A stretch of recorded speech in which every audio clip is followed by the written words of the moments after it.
Energy সেক্টরের মধ্যে আমরা জাস্ট ট্রানজিশন চাই। জাস্ট ট্রানজিশন কাকে বলে বন্যা সেটা বলেছেন, এবং এই জাস্ট ট্রানজিশনের ক্ষেত্রে আমরা অনেক বেশি প্রায়োরিটি দিচ্ছি রিনিউয়েবল এনার্জিকেই, যে আমরা ফসিল ফুয়েল বেসড বিদ্যুৎ থেকে আমরা নবায়নযোগ্য উৎসের বিদ্যুৎ ব্যবহার করব। তো সেই ক্ষেত্রে একটা কোহারেন্ট পলিসিতে আমরা যেতে চাই। গতবার আমরা যে আলোচনাটা করেছিলাম সেখান থেকে আমাকে মেহেদী ভাই সকালে সাজেস্ট করছিলেন একটা গল্প বলতে। তো আমরা বললাম যে না, এই গল্পটা না অন্য আরেকটা গল্প বলা যায়। এই গল্পটা আমরা সবাই জানি, তাই না? মাকড়সা, উনি পেটুক মাকড়সা আর কি, বা মাকড়সাই ধরে নিলাম, মা মাকড়সা তার পেটে দড়ি বেঁধে 8 সন্তানকে 8 দিকে পাঠিয়েছেন, যেখানে খাবার পাবা আমাকে টান দিবা। তো 8 সন্তান 8 দিকে গিয়েছে। তো হঠাৎ ডান দিকের একজন টান দিয়েছে, সে রেডি হচ্ছে ডান দিকে যাবার জন্য, তখন বাঁ দিক থেকে টান দিয়েছে। 2 দিক থেকে টানাটানি, আবার সামনে থেকে পেছন থেকে, এইভাবেই 8 দিক থেকেই দড়ি টানাটানি শুরু হয়ে গেল এবং ওনার কোমরটা কেটে গেল, মাকড়সা মারা গেল। তো আমাদের পলিসিগুলোর অবস্থা হচ্ছে এরকম। এত রকমের পলিসি আছে যে রিনিউয়েবল এনার্জিকে বিভিন্ন দিক থেকে টানা হেঁচড়া করার ফলে সেক্টরটা একটু এটার কাঙ্ক্ষিত বিকাশ আমরা দেখতে পাচ্ছি না। তাহলে রিনিউয়েবল এনার্জি পলিসি সেটা আসলে কি জিনিস? একটা কোহারেন্ট পলিসি এটা হতে পারে এ সেট অফ ন্যাশনাল ভিশন। এখানে আপনারা বিভিন্ন ডেফিনেশন পাবেন বিভিন্ন বই পুস্তক ওয়েবসাইটে। এটা অনেক বেশি বাংলাদেশ পার্সপেক্টিভ থেকে একটু ডিভাইস করার চেষ্টা করেছি, যে a set of national vision, direction, plans, laws, rules, regulations, guidelines, incentive, etc. at national scale. At the same time, national obligations and commitments to international instruments, for example, COP এ আমাদের যে commitment কিংবা অন্যান্য ইনস্ট্রুমেন্টগুলোতে আমাদের যে commitment সেটা এখানে বিবেচনা করা যেতে পারে, কারণ সেটাও রাষ্ট্রের কমিটমেন্ট, অব্লিগেশন। সেই দিক থেকে এই যে সেটটা, যা কিনা রিনিউয়েবল এনার্জি ডেভেলপমেন্ট, ইমপ্লিমেন্টেশন এবং ইউসেজ, এর উন্নয়ন, এর প্রয়োগ এবং এর ব্যবহারকে নিশ্চিত করবে, এই সেট অফ পলিসিসকে আমরা বলতে পারি যে এটা যদি কোহারেন্ট হয় সেটা আমাদের দরকার। এটা হলো রিনিউয়েবল এনার্জি পলিসির পার্সপেক্টিভটা। জেনারেলি রিনিউয়েবল এনার্জি পলিসির গোল একাডেমিশিয়ানরা 3 ধরনের বলে থাকেন, যে reduce reliance on fossil fuel, fossil ফুয়েলের উপর নির্ভরশীলতা কমানো, গ্রিনহাউস গ্যাসের নিঃসরণ কমানো এবং টেকসই উন্নয়নকে এগিয়ে নেয়া। আপনারা জানেন টেকসই উন্নয়নের মধ্যে আবার সেই পুরনো 3টা বিষয় রয়েছে: অর্থনৈতিক উন্নয়ন, সামাজিক উন্নয়ন এবং পরিবেশ সংরক্ষণ। তাহলে ফসিল ফুয়েলের উপর নির্ভরশীলতা কমানো, গ্রিনহাউস গ্যাসের নির্গমন কমানো এবং টেকসই উন্নয়নকে প্রমোট করা হচ্ছে সাধারণভাবে রিনিউয়েবল এনার্জির পলিসি গোল হিসেবে বলা হয়ে থাকে। এবং পলিসিগুলো কান্ট্রি ভেদে ভিন্ন হবে, কারণ মার্কিন যুক্তরাষ্ট্রের পলিসি, ইউরোপিয়ান ইউনিয়নের পলিসি, বাংলাদেশের পলিসি এক হবে না। এবং পলিসিগুলোর মধ্যে মেজর 3টা বিষয় বিবেচনা করা হয় যেটা একটা পলিসিকে শেপ দেয়। সেটা হচ্ছে এনার্জি নিডস, একটা দেশের কতটুকু এনার্জি নিডস রয়েছে। সেখানে এগেইন আমি পলিটিক্যাল এডুকেশনটাকে ইম্পর্টেন্স দিব, এটা আমাদের বিবেচনা করতে হবে। কারণ I think the potentials of renewable energy অনুধাবন করতে না পারা একটা শিক্ষাগত ঘাটতি, particularly for the policy makers. যেই রাষ্ট্রনায়ক, যেই policy maker still global trend কি বন্যা খুব পরিষ্কারভাবে বলে গিয়েছে, সারা দুনিয়াতে ইনভেস্টমেন্ট বাড়ছে, মূল্য কমছে এবং এমপ্লয়মেন্ট বাড়ছে অন রিনিউয়েবল। তা সত্ত্বেও যেই দেশের রাষ্ট্রনায়ক, যেই দেশের আমলাতন্ত্র, যেই দেশের প্রফেসর, যেই দেশের টেকনিশিয়ানরা ফসিল ফুয়েলের পক্ষে অ্যাডভোকেসি করবেন, আমরা সকালেও সেটা শুনেছি, এবং তারা রিনিউয়েবলের বিপক্ষে স্ট্যান্ড নেবেন, তাদের এডুকেশনের ঘাটতি রয়েছে, দেখার ঘাটতি রয়েছে, গ্লোবাল ট্রেন্ড বোঝার ঘাটতি রয়েছে। তো ফলে এই পলিটিক্যাল এডুকেশনটা খুব বেশি ইম্পর্টেন্ট। সেকেন্ড হচ্ছে ইকোনমিক কন্ডিশন, একটা দেশের কি অর্থনৈতিক অবস্থা, তার কতটুকু বিনিয়োগ সামর্থ্য রয়েছে, কিংবা কতটুকু বিনিয়োগ করলে কি return in the long run, আমার বিনিয়োগের রিটার্ন কতটুকু, আমি ফসিল ফুয়েলে বিনিয়োগ করলে আমার রিটার্ন কি, আমি রিনিউয়েবলে বিনিয়োগ করলে আমার রিটার্ন কি, ফসিল ফুয়েলে ইনভেস্টমেন্ট কতটুকু কত সময়ের জন্য বেনিফিশিয়াল, রিনিউয়েবলে কত সময়ের জন্য বেনিফিশিয়াল। আপনারা জানেন রিনিউয়েবলে একবার বিনিয়োগ করলে at least for 20 years you don't need to go for further investment. হ্যাঁ, ফসিল ফুলে আপনাকে প্রতি বছর তেল কিনতে হবে, গ্যাস কিনতে হবে, কয়লা কিনতে হবে। হ্যাঁ, রিনিউয়েবলে আপনাকে সেটা করতে হচ্ছে না। ফলে সেই মানে ইকোনমিক কন্ডিশন যেটাই হোক, যদি সেটা এনভিসেস করতে পারে যে ঠিক আছে what is the potential of renewables, তাহলে সেখানে তারা বিনিয়োগ করবেন। এগেইন এখানে পলিটিক্যাল ইকোনমিটা বিবেচ্য। আমি জানি না গত 15-16 বছর কি আমাদের সেই লেভেলের জ্ঞানীগুণী লোকজন বাংলাদেশে ছিল না, তারপরেও কেন আমরা এত দাম দিয়ে কয়লা ভিত্তিক, হ্যাঁ আপনি শুনেছেন তামিম সাহেব বলে গিয়েছেন 20-25 বছর চুক্তি, একটা কোম্পানির সঙ্গে চুক্তি বাতিল করলে $12 বিলিয়ন আপনাকে কম্পেনসেশন দিয়ে সেটা বাতিল করতে হবে। হ্যাঁ, আমরা 25 বছরের জন্য এরকম কোম্পানিগুলোকে দিয়ে যাব উইদাউট এন ইলেকট্রিসিটি, তাই না? তাদের ক্যাপাসিটি চার্জের এগেনস্টে আমরা দিয়ে যাব। আমরা ইভেন সোলার কিনেছি বেশি দামে, তাই না? আমরা কয়লা দিয়ে কিনতেছি, আমরা এই ক্যাপাসিটি ব্যবহার করতে পারছি না। ফলে পলিটিক্যাল ইকোনমি মিনস আমরা একটা লুটারা গোষ্ঠীকে পাম্প করেছি। এটা হলো পলিটিক্যাল ইকোনমিটাও বুঝতে হবে ইকোনমিক কন্ডিশনের সাথে, এবং এনভায়রনমেন্টাল গোলস।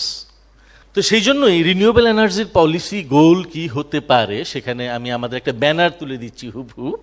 আমরা বলেছিলাম, এটা আমরা গত বছর এবছরেরই অক্টোবরে করেছিলাম, যে জাতীয় সার্বভৌমত্বের ইস্যু, এটা কেউ যদি থাকেন, পত্রিকার লোকজনও যদি থাকেন, Bangladesh institute of strategic studies BIS যেটা, তাদের তো সেশন করা উচিত একাধিক, যে why renewable should be promoted in Bangladesh.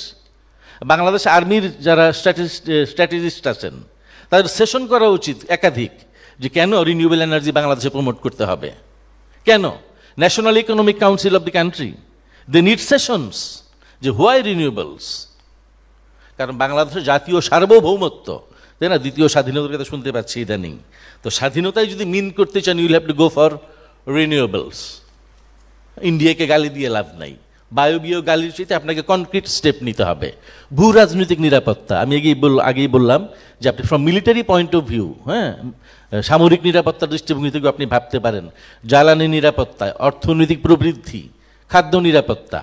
আমরা জানলাম, সকালেই শুনলাম যে, এবং আমি প্রচুর দেখেছি বাই দিস টাইম কি পরিমাণ এগ্রিকালচারে পটেনশিয়াল রয়েছে সোলার ইরিগেশন সিস্টেমের। আমি গত 2 সপ্তাহ ধরে দেখছি এগুলো। তো মানব উন্নয়ন, হিউম্যান ডেভেলপমেন্ট, তাই না, আপনার শিশু স্বাস্থ্য, নারীর স্বাস্থ্য, সেখানে আমাদের ভাবতে হবে। কর্মসংস্থান, মূল্য সাশ্রয়, প্রত্যেকটা ফ্যামিলি বেনিফিটেড হতে পারে, তার এনার্জির প্রাইস কমে যাবে সে যদি রিনিউয়েবল এনার্জি ব্যবহার করতে পারে। আয় বৃদ্ধি, স্বাস্থ্য রক্ষা, জলবায়ু পরিবর্তন মোকাবেলা, পরিবেশ সংরক্ষণ, আমি এত ডিটেইল যাচ্ছি না, স্থায়িত্বশীল উন্নয়ন, এবং মোরওভার প্রজন্ম সাম্য, ইন্টার জেনারেশনাল ইকুইটির কথা যেটা বলা হয়। আপনি ফর নেক্সট জেনারেশন কি রেখে যাচ্ছেন পৃথিবীতে, একটা দূষিত পৃথিবী নাকি একটা সাস্টেনেবল পৃথিবী, সেই সমস্ত বিষয় নিশ্চিত করতে আমরা বলি যে দুর্নীতি, বৈষম্য, দলবাজি, গোষ্ঠীতন্ত্র, লুটপাট এবং অর্থ পাচার যেটা ঘটেছে অন্তত গত কয়েক দশক ধরে, সেটা প্রতিরোধ করে নবায়নযোগ্য জ্বালানির দিকে আমাদের যেতে হবে। সো বাংলাদেশে কি কি পলিসি থাকতে পারে, এখানে আমার খুব ডিটেল কিছু বলার নাই। সেটা হচ্ছে আমাদের ভার্টিক্যাল পলিসি ডিরেকশনস। হ্যাঁ, আপনার ভার্টিক্যাল পলিসি ডিরেকশন ডকুমেন্ট যেগুলো আছে অ্যান্ড ডিরেকশনস, বাংলাদেশের সংবিধানের আর্টিকেল 16 গ্রামাঞ্চলে বিদ্যুতায়ন এবং বিপ্লবের কথা বলা হয়েছে, এটা 72 সংবিধান থেকেই আছে। 18 যেটা 2015 সালে যোগ হয়েছে, প্রজন্ম সাম্য এবং ভবিষ্যৎ প্রজন্মের জন্য ভালো পৃথিবী রেখে যাওয়ার প্রশ্নটা এসেছে, এবং যেখানে প্রাকৃতিক সম্পদের যথাযথ ব্যবহারের কথা বলা হয়েছে, এবং 19(1)(2)(3) যেখানে সুযোগের সমতার কথা বলা হয়েছে। এরপরে 2019 সালে আমাদের জাতীয় সংসদে একটা প্ল্যানেটারি ইমার্জেন্সি ঘোষণা করা হয়েছে।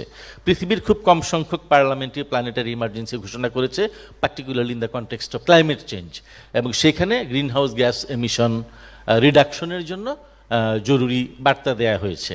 আমরা যদি এখন সেক্টরাল পলিসি ডকুমেন্টের কথা বলি, আমাদের পাওয়ার অ্যান্ড এনার্জি সেক্টরে বেশ কিছু পলিসি আছে, যেমন integrated energy and power master plan 2023, এটা নিয়ে আপনারা জানেন, এটা ইট ইজ বিং চ্যালেঞ্জ নাও। আমরা অনেকেই আপত্তি করেছিলাম এবং আমাদের গত বিপি প্রথমটার একটা দাবি ছিল এটা বাতিল করতে হবে, কারণ ইলেকশনের আগে আগে তাড়াহুড়া করে জাপানি স্বার্থ এবং পরিত্যক্ত বিভিন্ন টেকনোলজি বাংলাদেশে ডাম্প করার জন্য মূলত এই প্ল্যানটা বাংলাদেশের উপর চাপিয়ে দেওয়া হয়েছে জাপানের কারিগরি সহযোগিতার মাধ্যমে। ফলে এই প্ল্যানটাও আমাদের অন্যান্য পলিসি টার্গেট এবং পলিসি অবজেক্টিভের সাথে সাংঘর্ষিক। আমি জানি না, আমাদের এখান থেকে একটা দাবি তোলা উচিত যে পাবলিক কনসালটেশন হতে হবে আমাদের ড্রাফট রিনিউয়েবল এনার্জি পলিসি, তারা যেটা রিলিজ করুন না কেন। এই মুহূর্তে বাংলাদেশ সরকারের, আমি সকালের রিজওয়ানা হাসান আপার কথা থেকে যেটা বুঝলাম, ওই 40% টার্গেটের কথা থেকে ওখানেই তারা আছেন। তারা বললেন এই একটা পলিসি স্টেটমেন্ট শুনলাম। Other than this, on climate or on energy আমি মেজর কোনো পলিসি স্টেটমেন্ট আমাদের বর্তমান সরকার প্রধান বা অন্য কারোর কাছ থেকে শুনিনি। এর মধ্যে কপে গিয়ে আমাদের প্রধান উপদেষ্টা মহোদয় তার সেই 30 ভিশন হিসেবে উল্লেখ করেছেন, সেটা উপস্থাপন করেছেন, যার মূল ব্যাপার হচ্ছে অ্যাকর্ডিং টু হিজ স্পিচ এবং তার বই অনুযায়ী যে lifestyle to make the world safer for everyone. এই নতুন লাইফস্টাইল এটা হবে জিরো কার্বন ভিত্তিক এবং নবায়নযোগ্য জ্বালানি ভিত্তিক, এবং এর জন্য 30% তৈরি করতে হবে। 30 ভিশন যেটা, এটা আমার খুব ইনোসেন্ট একটা নির্দোষ উইজডম মনে হয়েছে, কারণ এইটার কোনো শত্রু এবং মিত্র নাই, এইটার কোনো টার্গেট নাই, এইটার কোনো টাইম লাইন নাই, এটার কোনো কি বলা যায়, এটা আপনার বিল ক্লিন্টনও এগ্রি করবে, ট্রাম্পও এগ্রি করবে, খোমেনিও এগ্রি করবে, সবাই এগ্রি করবে জগতে। কোনো শত্রু নাই এই পজিশনের। কারণ আপনি যদি একটা স্ট্যান্ড নিতেন যে ঠিক, আমি ভাবতাম উনি সোশ্যাল বিজনেসের মানুষ, হয়তো ক্লাইমেট বুঝেন না। পরে তার বইখানা আরো ভালো করে চেক করে দেখলাম না, he nose very well what is tipping point. Tipping point মানে এমন একটা পর্যায়ে গ্রিন হাউস গ্যাস নির্গমনের মাত্রায় যাবে যার পরে দুনিয়াকে আর ফেরানো যাবে না। He nose about tipping point means emission reduction যে একটা এই মুহূর্তের প্রায়োরিটি, গতকালের প্রায়োরিটি, আজকের না, আগামীকালের না। He knows that very well, but he would not ask anyone, মার্কিন যুক্তরাষ্ট্রকে, ইউরোপিয়ান ইউনিয়নকে, ভারতকে, চায়নাকে, মেজর এমিটার কাউকে উনি বলবেন না তুমি 2026 সালের মধ্যে এমিশন এইটুকু কমাও।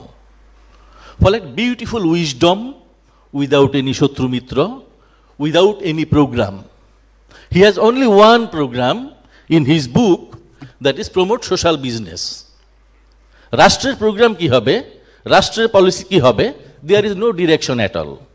স্টিল নাও ইন কপে তো একটা রাষ্ট্রের প্রধান সর্বোচ্চ বক্তব্য দিয়ে আসেন, রাষ্ট্রকে প্রতিনিধিত্ব করেন। এমিশন রিডাকশন নিয়ে বাংলাদেশের প্রতিনিধি দল 2007 সাল থেকে এই পর্যন্ত এই প্রথমবারের মতো কোনো পলিসি স্ট্যান্ড নেননি। হোয়াট এভার, তো এই হচ্ছে বর্তমান সরকারের ভিশনের অবস্থা around climate change and renewable energy. Next, কিন্তু আমরা বন্যার প্রেজেন্টেশন থেকে দেখেছি দুনিয়াতে অনেক দেশে ব্যাপক পরিমাণ সাকসেস এসেছে। হ্যাঁ, সেই সাকসেসের পিছনে কি, আমি এটা সকালে এখানে বসে একটু কম্পাইল করার চেষ্টা করলাম। ইউরোপিয়ান ইউনিয়নের ক্ষেত্রে যদি দেখেন, তাদের একটা বাইন্ডিং ডিরেকশন আছে টু অল মেম্বার স্টেটস যে by 2030 32% of your electricity must be generated from renewables. European ইউনিয়নের direction to all member states, 25টা দেশের প্রতি এটা ইউরোপিয়ান ইউনিয়নের একটা নির্দেশনা। সেই কারণে ইউরোপে ব্যাপক পরিমাণে রিনিউয়েবল এনার্জি ব্যবহার বাড়ছে। Community ownership is a fundamental জিনিস হচ্ছে ইন্ডিয়ান মার্ক তাদের রিনিউয়েবল প্রমোশনের ক্ষেত্রে, এবং তারা 2050 সালের মধ্যে জিরো করবে তাদের আপনার এমিশন রিডাকশন, এবং সেইখানে তারা ট্র্যাকে রয়েছে। এখানে investment in technology, grid enhancement, এটা খুব ভালো ভূমিকা রেখেছে। আর তাদের কি জিনিস ছিল, মানে কি স্টেপ ছিল, কমিউনিটি ওনারশিপ এবং ইন্টারন্যাশনাল কোঅপারেশন।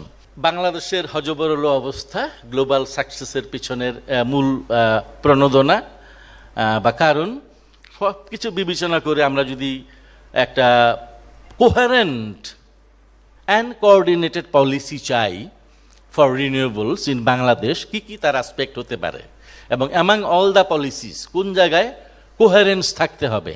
ফার্স্ট, গোলস এবং টাইমলাইনের ক্ষেত্রে আপনি কত সময়ের মধ্যে কতটুকু রিনিউয়েবল আমি চাই, এটা আমার 5 ইয়ার প্ল্যানে একরকম থাকবে, মুজিব প্রসপারিটি প্ল্যানে একরকম থাকবে, তারপরে ক্লাইমেট প্ল্যানে একরকম থাকবে, সেটা হতে পারে না। সবগুলো ইউনিফর্ম হতে হবে এবং তার টাইমলাইন থাকতে হবে। রেগুলেটরি ফ্রেমওয়ার্ক, হ্যাঁ, উচ্ছৃঙ্খলতা এবং বিশৃঙ্খলতা সেখানে চলবে না। এবং আজকে সকালেই আমরা প্রাইভেট সেক্টর এবং অন্যদের কাছে শুনেছি, দেখেন বিদেশিরা ইন্টারেস্টেড হচ্ছে না এই চুক্তি, কিছু চুক্তি বাদ দেওয়ার ফলে। কারণ হচ্ছে, আমি বলছি না, আমি চুক্তিগুলোর পক্ষ নিচ্ছি না যেগুলো বাতিল করা হয়েছে, এবং পক্ষ নেওয়ার কোনো কারণ নাই, কোনো যুক্তি নাই। কিন্তু ঘটনা হচ্ছে আমরা বাতিল করেছি, বাতিল করতে বাধ্য হয়েছি, যাই হোক, কিন্তু এর ফলে ইন্টারন্যাশনাল মার্কেটে একটা সিগন্যাল গিয়েছে আনস্টেবল পলিসি সিচুয়েশন। এখানে স্ট্যাবিলিটি নাই, পাওয়ার চেঞ্জ হবে আর পলিসি চেঞ্জ হবে। ফলে সকল গভর্নমেন্টের জন্য একটা ন্যাশনাল, একটা কনস্ট্যান্ট, একটা কোহেরেন্ট, একটা কোঅর্ডিনেটেড লং টার্ম পলিসি থাকবে, সেটাই দরকার। এবং সেই সেই সেই মানে কী বলা যায়, এই regulatory framework, laws, rules, regulations, এগুলা ডিভাইস করতে হবে। ইনস্টিটিউশনাল অ্যারেঞ্জমেন্ট, একটা প্যারালাল সেশনই হচ্ছে এখানে, নতুন কিছু প্রতিষ্ঠান তৈরির কথাও আছে। একইভাবে আমাদের বিদ্যুৎ উন্নয়ন বোর্ড, যেটা এটার যেই একচেটিয়া ক্ষমতা, দেখেন নির্বাহী বিভাগ, বিচার বিভাগ, প্রশাসন মানে আলাদা আলাদা থাকে এগুলা। হ্যাঁ, আপনি এখানে সব কিছু এক জায়গায় দিয়ে রাখছেন। সো অতিরিক্ত ক্ষমতা প্রাপ্ত বিদ্যুৎ উন্নয়ন বোর্ডকে, এটা ডিসেন্ট্রালাইজেশন, যেটা তামিম সাহেব বলে গেলেন, আমি সেটার সঙ্গে একমত, যদিও ওনার অনেক পজিশনের সঙ্গে আমি একমত না। সেটা করতে হবে। ফাইন্যান্স এবং ইনভেস্টমেন্ট মোবিলাইজ করতে হবে। রিসার্চ এবং ইনোভেশনে এখানে আমার কথা রয়েছে জনাব বিদ্যুৎ উপদেষ্টার সঙ্গে। তিনি আজকে ততটা বলেননি, কিন্তু কয়েকদিন আগে একটা প্রোগ্রামে তিনি বলছিলেন যে ট্যাক্স এবং সাবসিডি এই সমস্ত নিয়ে উনি খুব একটা এটা করতে চান না, কারণ দেশীয় কোম্পানিগুলো ডেভেলপ হওয়া প্রয়োজন। দেখেন, যখন আপনি ট্যাক্স বা এগুলো কমান, ট্যাক্স, ট্যারিফ, হাবিজাবি এগুলো যখন কমান, বিদেশি জিনিস যখন আসে, তখন টেকনোলজি আসে, তার সঙ্গে স্কিল আসে, একই সঙ্গে সেই টেকনোলজি থেকে আমার দেশে টেকনোলজি ডেভেলপমেন্টেরও সম্ভাবনা তৈরি হয়। বাংলাদেশে সব রাস্তা আগে বানায় তো চায়না, কোরিয়া, এরা এখন বাংলাদেশের লোকজন সব বানায়, কারণ সেই দক্ষ লোকজন আমরা তৈরি হয়ে গেছে তাদের সঙ্গে কাজের মধ্য দিয়ে। উপরন্তু the most important point is the extent of support you are providing to the fossil fuel companies, সেখানে আপনি ব্যাপক পরিমাণ ইনসেন্টিভ দিয়ে যাবেন, সাপোর্ট দিয়ে যাবেন। আর ফসিল ফুয়েলের ক্ষেত্রে আপনি চরম নিপীড়নমূলক পদক্ষেপ নেবেন। সো তামিম সাহেবের স্ট্যান্ড একদম মানে মানে প্রতিযোগিতা বিরোধী, মানে মৌলিক নীতিমালার বিরোধী, নৈতিকতা বিরোধী। আপনি ফসিল ফুয়েলকে একচেটিয়া অগ্রাধিকার দিয়ে যাবেন, আর রিনিউয়েবল প্রসঙ্গ আসতেই বলবেন আপনি সাবসিডি দিবেন না। এটা মামার বাড়ির আবদার, আপনাদের ইচ্ছা মতো সব না। শেষ, ইন্টারন্যাশনাল কোঅপারেশন। নেক্সট, আরও কিছু, যেমন আপনার রিনিউয়েবল পোর্টফোলিও স্ট্যান্ডার্ড একটা সেট করতে পারেন। আপনি একটা কোম্পানি করলে সেখান থেকে কী পরিমাণ ইলেকট্রিসিটি আপনি এনশিওর করবেন, প্রাইস সাপোর্ট কতটুকু দিবেন, ট্যাক্স ক্রেডিটস, হ্যাঁ, ইনসেন্টিভস, সেগুলো একটা ব্যাপার। নেট মিটারিং, জনগণের কাছে নবায়নযোগ্য জ্বালানির সম্পদ হস্তান্তরের বিপুল সম্ভাবনা নিয়ে এসেছে নেট মিটারিং। এবং 10টা কোম্পানি বা 39টা কোম্পানিকে আপনি কোটি কোটি ডলার ভর্তুকি দিবেন, সাবসিডি দিবেন, আর বাংলাদেশের হাজার হাজার মানুষ, লক্ষ লক্ষ মানুষকে আপনি সেই সম্ভাবনা থেকে বঞ্চিত করবেন, এটা হতে পারে না। নেট মিটারিং সত্যিকার অর্থেই মানুষের ইনকাম বৃদ্ধির একটা সম্ভাবনা নিয়ে এসেছে, সেখানে আমাদের ভূমিকা রাখা উচিত। Grid integration policy including grid digitalization, সেটাও করতে হবে। হিউম্যান রিসোর্স ডেভেলপমেন্ট, রিজওয়ান আপা সম্ভবত বলছিলেন, এটা আমরা খুবই আনটাচড থাকে, এটাও করতে হবে আমাদের একই সঙ্গে। পাশাপাশি এনভায়রনমেন্টাল অ্যান্ড সোশ্যাল কনসিডারেশনস, বিশেষত আমরা যারা রিনিউয়েবল এনার্জি নিয়ে কাজ করি, আমাদের অনেক বন্ধুই এর মানবাধিকারের অ্যাসপেক্টগুলো, জনগণের অ্যাক্সেস, রাইটস, এই সমস্ত বিষয়গুলো নিয়ে কথা বলেন, সেগুলো, তারপরে পরিবেশ, সব কিছু এইগুলো বিবেচনা করতে হবে। সো শেষ করছি এই বলে যে একটা কোহারেন্ট, কোঅর্ডিনেটেড ন্যাশনাল পলিসিস, এটা kind of prerequisite for renewable energy and for the energy transition in Bangladesh. Thank you very much.